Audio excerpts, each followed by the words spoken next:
Happy Monday or something. Welcome to another edition of That Motherfucker, where I talk about individuals in horror films who just made it work. And this week, in honor of Tony Todd, we're going to be covering Final Destination 5. That is, specifically Final Destination. And the reason why we're covering specifically 5 is because this series is chock full of just not great people. This movie alone, like everybody but the protag and his girlfriend are just terrible people. Between this guy who's just, and then the sleazeball who I I it was the only one who I think we were all cheering for to. I just wanted to post this because it's funny. I just wanted to post this picture because it's. But yeah, this movie, at some point in time, everybody kind of sucks. But the king of them all, and I think in the entire series, was this motherfucker right here.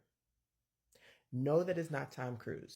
So like at the beginning of this movie, his biggest crime was that it was a kiss up. That was like the worst thing it was. And really,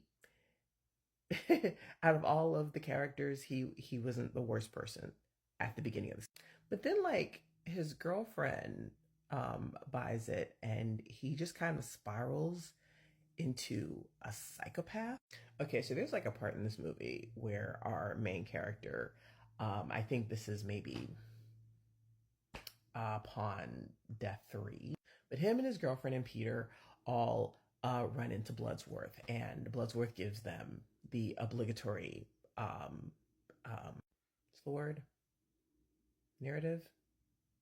He tells them what, and for some reason, old boy here gets it in his head that in order to for death to skip them, you have to kill someone. Nobody said anything like that.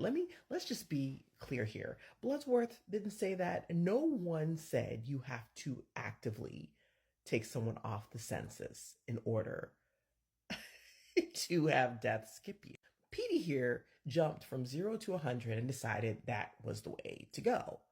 And for the rest of the movie, he obsesses over this concept, ending with him literally stalking his best friend and trying to take out his best friend and her girlfriend in the name of his dead girlfriend somehow. Like, listen, I know a little something about grief, and it can bring out the worst in you.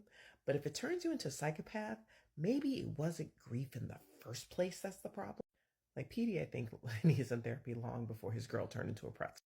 But yeah, with everything that the characters had to deal with in the course of this movie, it didn't help that one of his friends went full psychopath halfway through the movie. So yeah, this week's award for that motherfucker, Peter Friedkin, Final Destination 5. And shout out to Tony Todd. May he rest in peace.